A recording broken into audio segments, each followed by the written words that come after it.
आणि त्याची काही फार मोठी अशी मागणी किंवा काहीतरी आम्हाने कुणीतरी द्यावं, आमचं वजं व्हावं अशी कधी शेतकऱ्याची अपेक्षा असत नाही.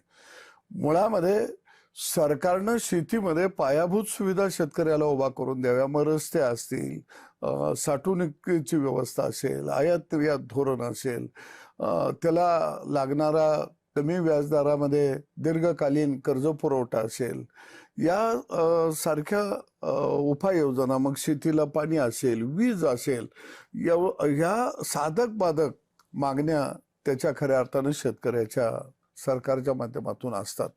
आतापर्यंतची गोष्ट आपल्या लक्षामध्ये घेता येईल की शेती व्यवसाय हा देशाला स्वातंत्र्य मिळाल्यानंतर जाणीवपूर्वक काँग्रेसनं, विशेषतः मी म्हणेन की हा व्यवसाय तोट्यात कसा राहील या पद्धतीची धोरणं खऱ्या अर्थानं आखायला सुरुवात केली. आणि म्हणून शेड्यूल 9 सारखं एक नवीन आर्टिकल आपल्या संविधानाला जोडलं गेलं आणि शेतकरी विरोधी सगळे कायदे त्यामध्ये टाकले. म्हणजे त्या कायद्याच्या विरोधामध्ये शेतकऱ्याला न्यायालयामध्ये दाद मागता येणार नाही.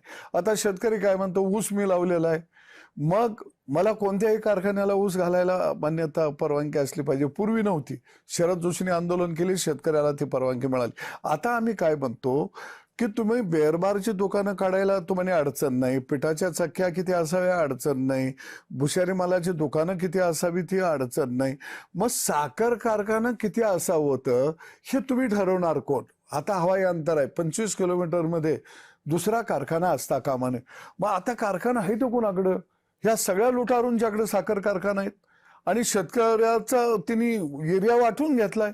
25 किलोमीटरमध्ये लुटण्याचा अधिकार शेतकऱ्याला मला आहे.